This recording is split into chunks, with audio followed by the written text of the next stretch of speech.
ओम सर्वमंगल मांगल्ये शिवे सर्वार्थ साधिके शरण्ये त्र्यंबके गौरी नारायणि नमोस्तुते। जेन बद्धो बलि राजा दानवेन्द्रो महाबला तेन त्वां प्रतिपद्नामि रक्षे माचल माचल। गंगा तरंग रमणीय जटा कलापम गौरी निरंतर विभूषित वाम भागम नारायण प्रियमनंगम दापहारम वाराणसी कुलपतिम भज विश्वनाथम। नमस्कार, स्वागत है आपका आचार्य वाणी में। मैं आचार्य डॉक्टर विक्रमादित्य आपके साथ हूँ। आज का विषय हमारा है मीन राशि वालों के लिए ग्रहों का योगायोग क्या दिखा रहा है। 6 तारीख बुधवार का अवसर, बुध प्रदोष का योग बना हुआ है और बुध महाराज इन दिनों चल रहे अस्त वक्री स्थिति में चलते हुए बुध सूर्य से दूर तो जा रहे हैं, लेकिन कहीं ना कहीं अस्त चल रहे हैं, तो वो पूर्ण लाभ होने नहीं दे रहे हैं। बुद्धि का बल वो सही रूप से चलने नहीं दे रहे हैं। तो ऐसे में बुध प्रदोष का योग है। दही से बुधवार के दिन शाम के समय भगवान शंकर का थोड़ा अभिषेक कीजिए। देखिए, बुध बहुत जल्दी जागने वाले और महालक्ष्मी योग का निर्माण आपकी कुंडली में बुद्धि के दृष्टिकोण से होता दिखाई दे रहा है। सारा खेल बुद्धि करती है और बुद्धि को जगाने के लिए ये जो उपाय बताया ना, ये भगवान शंकर पे जो विभिन्न औषधियों हम अर्पित करते हैं, क्या करते हैं, ये सारा का सारा सिर को ठंडा रखने का ही तो काम करते हैं। कोशिश ये करें, इस रहस्य को समझेंगे तो बहुत संपूर्ण रूप से कल्याण का योग बनेगा। 7 तारीख बृहस्पतिवार का अवसर, त्रयोदशी तिथि विद्यमान है और इस दिन ग्रहों नक्षत्रों का खेल जो समझ लीजिए वो क्या कुछ करने वाला है आपके लिए, वो भी हम आपको बताने वाले हैं।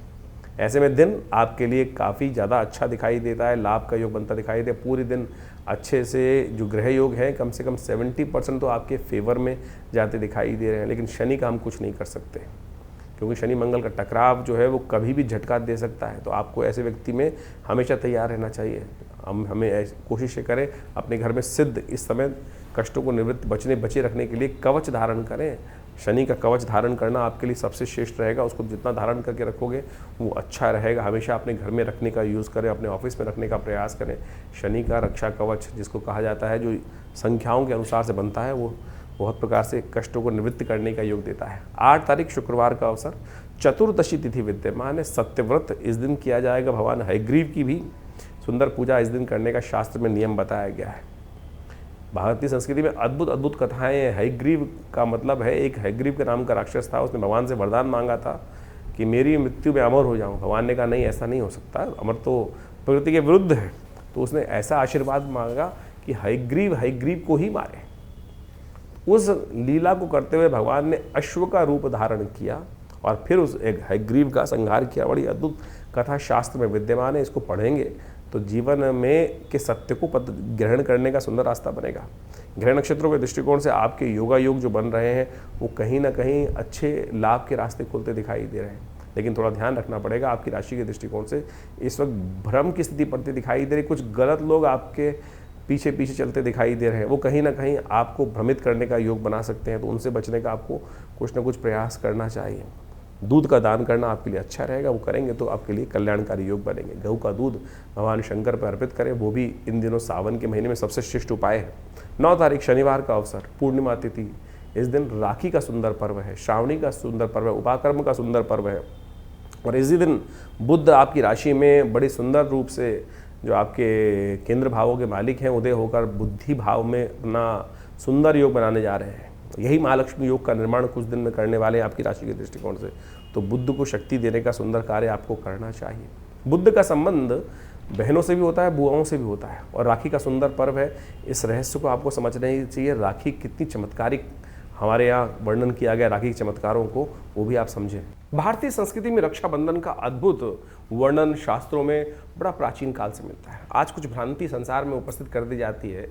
आज हमारे मॉडर्न हिस्टोरियंस ने जिस प्रकार से राखी को कुर्मावती और हुमायूं के साथ जोड़कर बना दिया और उसके द्वारा उन कथाओं को हमारी टेक्स्ट बुक्स में डालकर, एनसीईआरटी की टेक्स्ट बुक्स में डालकर कुछ वर्ष पूर्व ऐसी व्यवस्था बना दी गई। शायद हमारे बच्चे, हम सब लोग यही सोचते हैं कि हमारी संस्कृति तो शायद हुमायूं से पहले थी नहीं, मुगलों से पहले थी नहीं। लेकिन यदि शास्त्र में वर्णित, हमने आरंभ में एक मंत्र पढ़ा था, जेन बद्धो बलि राजा दानवेन्द्रो महाबला तेन त्वां प्रतिपद्नामि रक्षे माचल माचल। यानी भगवती महालक्ष्मी ने ये सबसे पहला जो राखी का बंधन था, ये बड़ा, अब ये शास्त्र में वर्णन जो आता है कैसे किया उन्होंने, उसके लिए राजा बलि की कथा चलती है। भगवान वामन का जब अवतार हुआ तो उस वक्त उन्होंने 3 पग में समस्त जो संसार को नाप लिया था, जो 2 पग में नापने के बाद तीसरा पग कहाँ रखा था, बलि के सिर पे रख दिया था। कि बलि ने कहा था कि आपने संपूर्ण संसार पर तो आधिपत्य स्थापित कर लिया, जो दान मैंने दिया उसको स्वीकार कर लिया, और अब तीसरा पग जो रखना है वो प्रभु आपने अभी मेरे शरीर पर विजय नहीं प्राप्त करी,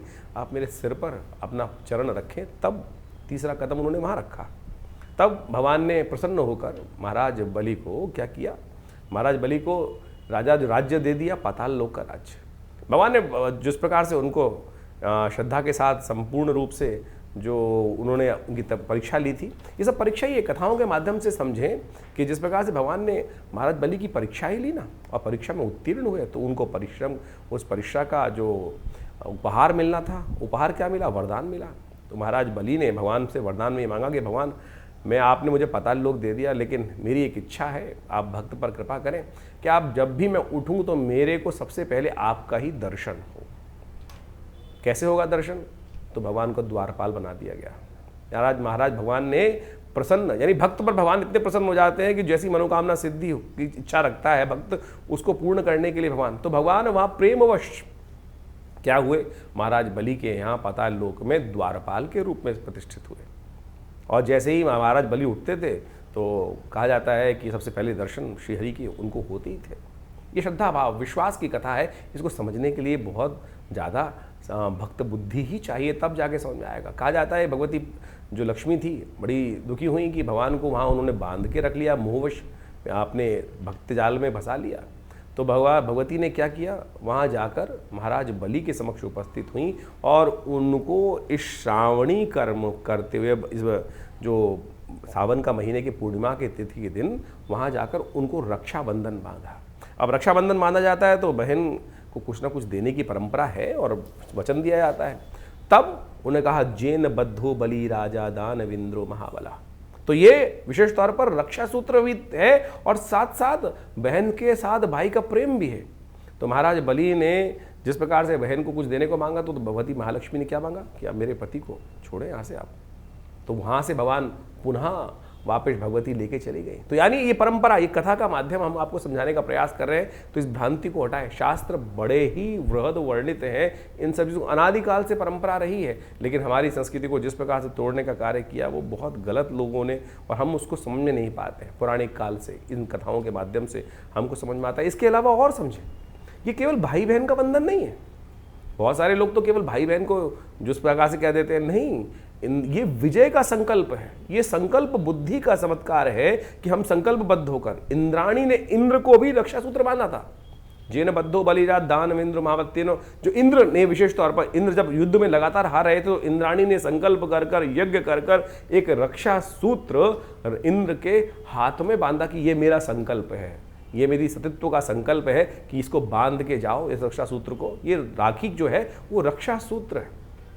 ये ब्राह्मण अपने शिष्यों को बांधते हैं, गुरु अपने शिष्यों को बांधते हैं। तो इसके द्वारा जो आप पूजा कर्म इत्यादि करते हैं, तो उसमें सबसे पहले कर्म के आरंभ करने से पहले वो हाथ में जो रक्षा सूत्र बांधा जाता है वही तो वास्तविक तौर पर राखी है। आज हमको इन शास्त्रों को समझना चाहिए और ये चमत्कारी काम करता है। ये आपका संकल्प है, इसको मंत्र से सिद्ध कर कर ही धारण करने का प्रयास करना चाहिए।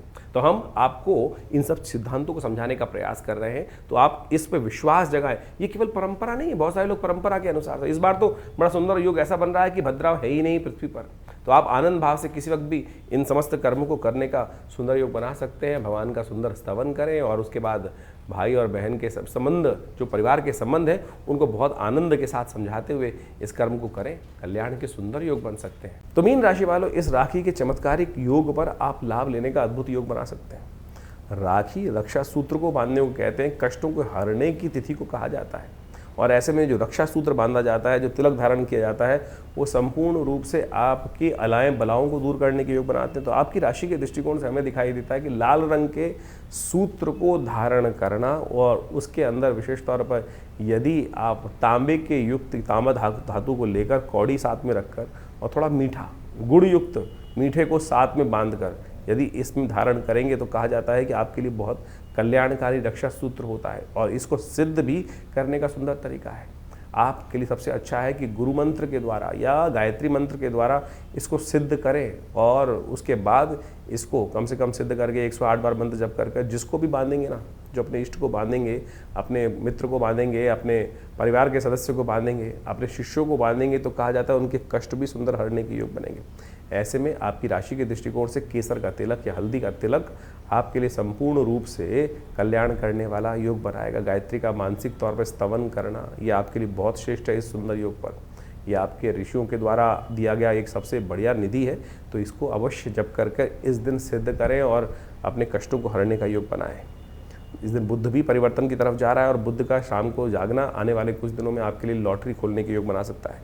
10 तारीख रविवार का अवसर, और भाद्रपद का महीना आरंभ हो रहा है, कृष्ण का स्तवन का महीना आरंभ हो रहा है, और ऐसे में सुबह सुबह आपकी राशि के दृष्टिकोण से सुंदर योग बनता दिखाई दे रहा है, जो आपके लिए नए एक रास्ते को आरंभ करता दिखाई दे रहा है। लेकिन ध्यान रखिएगा, थोड़ा आने के लाभ के योग तो दिखाई दे रहे हैं, लेकिन मानसिक चिंताएं भी कुछ बढ़ती दिखाई दे रही हैं। उन चिंताओं को दूर करने के लिए अच्छा होगा कि आप विशेष तौर पर इस महीने में सबसे श्रेष्ठ यही रहेगा कि आप विशेष तौर पर थोड़ा थोड़ा दही लेकर उसके द्वारा भगवान का अभिषेक करते हुए, भगवान विष्णु का अभिषेक पंचामृत से भगवान का अभिषेक करें और उसको चरणामृत के रूप में ग्रहण करें, तो आपके लिए कल्याणकारी योग बनते रहेंगे। तो ग्रहों का जो ये प्रभाव जो आपने अभी समझा, आपकी राशि के दृष्टिकोण से किस प्रकार का योग बन रहा है, जो परिवर्तन का समय इस वक्त चल रहा है, शनि मंगल का टकराव चल रहा है, शनि वक्री चल रहे हैं, बृहस्पति और शुक्र की युति चल रही है, इन सब का प्रभाव वर्तमान में हर व्यक्ति के दृष्टिकोण से अलग अलग पड़ रहा है। मूल जन्मपत्री राशि के दृष्टिकोण से इस बात को हमें समझना चाहिए कि ऐसा नहीं है कि हर राशि वाले के लिए, जैसे जिस राशि का जो ग्रह योग बन रहा है वो हर राशि वाले के लिए उसी प्रकार का ही बनेगा, ऐसा नहीं हो सकता है। क्यों नहीं हो रहा है इस प्रकार से? बहुत सारे बात लोग व्यंग्यात्मक तौर पे करते हैं कि 12 राशि के दृष्टिकोण से ये परिवर्तन का प्रभाव तो हर व्यक्ति के साथ ऐसे ही होगा। नहीं, आपकी मूल जन्मपत्री में ग्रहों की युति किस प्रकार से है, आप ये मान के चले कि किस प्रकार का योग बन रहा है। इसको ऐसे कैटेगराइज कर लीजिए कि एक स्पेसिफिक ब्लड ग्रुप का व्यक्ति है क्या, जब कोई बीमारी आ रही है मौसम के अनुसार परिवर्तित हो रही है कि सब लोग उसी के अनुसार से बीमार हो रहे हैं क्या? ऐसा नहीं होता है। आपकी मूल जन्मपत्री, आपकी मूल जो आप प्रकृति है वो किस प्रकार की है, उसका प्रभाव किस प्रकार से है, कौन इम्यून स्ट्रांग है, कौन इम्यून वीक है, तो उसका प्रभाव उस हिसाब से होता है। तो इसी प्रकार से ज्योतिष के दृष्टिकोण से इस बात को हमें समझना चाहिए कि परिवर्तन के योग बन रहे हैं। वर्तमान में ट्रांजिट के प्लैनेट के दृष्टिकोण से हमने आपको राशि के दृष्टिकोण से वो बताया, इंडिविजुअल आपकी जन्मपत्री में क्या प्रभाव पड़ रहा है उसको अच्छे से आपको समझना चाहिए। दशाएं, अंतरदशाएं, ग्रहों का प्रभाव, कौन से ग्रह आपके जन्म में पूर्व अर्जित कर्म के अनुसार से किस प्रकार के योग आप बनाकर बैठे हुए हैं और कैसे उसमें परिवर्तन लाने के योग बन रहे हैं। तो ग्रहों की गोचर ये आपको अच्छे से समझाने का प्रयास करती है, और जल्दी जल्दी यदि आप परिवर्तन का रास्ता देखना चाहते हैं, प्रभाव देखना चाहते हैं, तो उसको सही से समझकर यदि आप कार्य कर लेंगे तो बहुत अच्छे से परिवर्तन के योग बन जाते हैं। तो इस समय जो ग्रहों का योग चल रहा है उसका प्रभाव भी आपने समझ लिया है। हमने आपको भी बताया था कि शनि मंगल का जब टकराव चलता है आपस में तो मन में कहीं ना कहीं द्वेष उत्पन्न होता है। इसके लिए अलग से जो वीडियो बनाया था उसको जाके समझ लीजिएगा। तो जो 3-4 महीने का योग है वो अंतर्द्वंद से बचते हुए कार्य करने का प्रयास करना है। शनि मंगल का जब टकराव होता है तो क्या होता है, द्वंद्व उत्पन्न होता है। बृहस्पति शुक्र की युति जब चल रही होती है तो मानसिक तौर पर व्यवस्था ऐसी बनती है कि इधर जाऊं कि उधर जाऊं, द्वंद्वात्मक स्थिति मनोमस्तिष्क में विचारों की उत्पन्न होती है। एक रास्ता इधर से, एक रास्ता इधर से, उसमें कौन सा चुनना है उसके लिए हमें निष्कर्ष पे पहुंचना होता है, और ज्योतिष वही निष्कर्ष बताता है। अब ऐसा समझें आप इसको इस प्रकार से बहुत अच्छे से उदाहरण हम दे के समझाते हैं कि गूगल ने आपको रास्ता दिखा दिया। आजकल गूगल मैप्स का हम देखते हैं, और उसके बाद भी ये थोड़ी गूगल पकड़कर आपको उसी प्रकार से ले जा रहा है कि नहीं इस पे जाना है, कहीं और नहीं जाना है। वो तो आपके हाथ में, चुनाव आप कौन सा कर रहे हैं। सामने आपके सामने मार्ग प्रशस्त है, ज्ञान आपके सामने दिया हुआ है, उस ज्ञान पर आप चलना चाहते हैं या नहीं चलना चाहते, वो चुनाव आपके जीवन में आपको दे दिया गया है। जैसे कहा गया ना, अवश्यमेव भोक्तव्यम कृतम कर्म शुभाशुभ। परमात्मा हम लोग के मन में आती है कि परमात्मा हमको गलत रास्ते पे जाने ही क्यों देता है। परमात्मा ने आपको जन्म देने के बाद, प्रकृति ने आपको जन्म देने के बाद खुली छूट दे दी, ज्ञान भी साथ साथ दे दिया। देख भाई, ये करेगा तो इसका प्रभाव ये होगा, और ये करेगा तो इसका प्रभाव ये होगा। ये शास्त्र से समझ में आता है, उदाहरणों से समझ में आता है। निष्कर्ष जो शास्त्र में कथाएं हैं, कथानक है, जो विभिन्न पुराण इत्यादि में कथानक है उसके द्वारा हमें समझ में आता है कि ये करेंगे तो उसका नेगेटिव प्रभाव होगा, उसके अनुसार से हमारा भविष्य भी बदलेगा और प्रारब्ध के दृष्टिकोण से जो हमारे जीवन में आगे बनकर आएगा उसका नेगेटिव इफेक्ट होगा। तो उसी प्रकार से ज्योतिष विज्ञान आपको नेत्र के माध्यम से ये दिखाने का प्रयास कर रहा है कि भाई इस चीज़ों में आगे चलने से ये इसका प्रभाव आपके जीवन में उत्पन्न हो, फिर आप चुनाव करें कौन सा चीज़ करें। और बहुत सारे लोगों के मन में एक भाव होता है कि उपाय जो करते हैं उसका प्रभाव होता है नहीं होता। क्यों नहीं होता उपाय का प्रभाव? हजारों लोगों के जीवन में परिवर्तन का युग बनता है। हम तो नित्य प्रति देखते हैं जब प्रार्थना अनेक प्रकार के शास्त्र में वर्णित उपाय, चाहे वो किसी प्रकार के भी हों, जिस शास्त्र जिसका अनुभव जिस विद्वान का अनुभव हुआ उन्होंने वो उपायों को शास्त्र में वर्णित किया, उनका प्रभाव बिल्कुल होता है। हर एक्शन का कुछ ना कुछ रिएक्शन है ही, इस बात को हमें समझना चाहिए। तो शास्त्र में अनेक मनोकामनाओं की सिद्धि करने के लिए जो रास्ते बताए गए हैं वो समस्त आपके जीवन में कल्याण का योग देते हैं। इस वक्त तो सावन का सुंदर महीना चल रहा है, कुछ ही दिन बाकी हैं सावन के महीने में। कोशिश ये करें भगवान की शरणागति प्राप्त करने का प्रयास करें। देखिए 9 ग्रह आपके जीवन में बहुत सारे खेल खेलते हैं, बहुत सारे खेल आते हैं, अच्छे बुरे सब प्रकार के आते हैं, लेकिन भावी मेट सके त्रिपुरारी, ये भाव हम ध्यान रखना चाहिए। तुलसी बाबा ने बड़े सुंदर रूप से लिखा है कि हमारे जीवन के जो कष्ट हैं वो कौन मेट सकते हैं? भगवान शंकर ही मेट सकते हैं। और भगवान शंकर का अनुग्रह, ये 10वां ग्रह है, इसका अनुसरण करने का प्रयास करो। 9 ग्रह तो जो खेल खेलेंगे, ब्रह्मा मुरारी त्रिपुरा अंतरकारी भानु शशि भूमि सुतो बुधश्च, ये सब तो ग्रह चलते ही रहेंगे, लेकिन इसके बाद भी जो 10वां ग्रह है प्रभु का अनुग्रह हम प्राप्त करने का प्रयास करें। शिवरात्रि नवरात्रों में विशेष तौर पर सावन के महीने में विशेष कार्यक्रम चलते हैं, हर क्षेत्र में चलते हैं, भारत के क्या पूरे विश्व में जहाँ जहाँ सनातन की पद्धति रही वो जहाँ जिस प्रकार भी योग होते हैं लोग भगवान की शरणागति प्राप्त करते हैं। और कथाओं के माध्यम से वो विश्वास जागना चाहिए कि 1 लोटा जल भी भगवान शंकर को यदि अर्पित करेंगे तो बहुत सारे कष्टों से निवारण करने का ये विश्वास है हमारा, ये संस्कृति का विश्वास है और ये अनुभव भी है कि भगवान समस्त कष्टों को हर लेते हैं। जैसे दूध अगर डालेंगे भगवान शंकर पुष्टि के योग बनेंगे। भगवान के अपने मनोरथ सिद्ध करने के लिए अनेक प्रकार से अनेक विधान शास्त्र में उपस्थित किए गए हैं। तो इस वक्त रुद्राभिषेक का समय चल रहा है, तो कोशिश ये करें अपनी श्रद्धा के अनुसार से भगवान को जल अर्पित करें, दूध से भगवान का अभिषेक करें, दही से भगवान का अभिषेक करें, घी से भगवान का अभिषेक करें, इच्छू रस गन्ने के रस से भगवान का अभिषेक करें।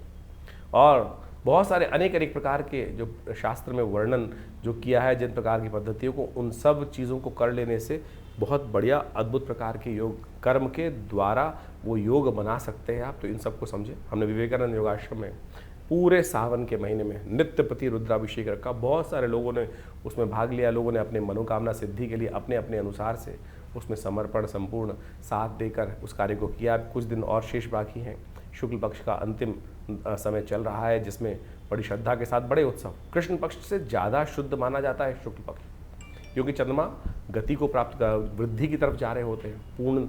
जो पूर्णिमा के दिन सुंदर योग बनता है, श्रावणी कर्म उपाकर्म, उसी दिन तो अमरनाथ में जल चढ़ता है। तो कोशिश ये करें श्रद्धा के साथ भगवान के इस सुंदर मास में संपूर्ण रूप से भगवान के प्रति समर्पण करने के लिए आप विवेकानंद योगाश्रम में आ सकते हैं। जो 2 सोमवारों का सुंदर योग रहेगा, तीसरा चौथा सोमवार, जो चौथा सोमवार का योग बन रहा है उसमें अवश्य भगवान के श्री चरणों में उपस्थित होकर आश्रम में जो प्रतिष्ठित बड़े विशाल भगवान शंकर के श्री विग्रह, फेसबुक पर जाकर आप हमारे उस कार्यक्रम को डेली लाइव भी देख सकते हैं।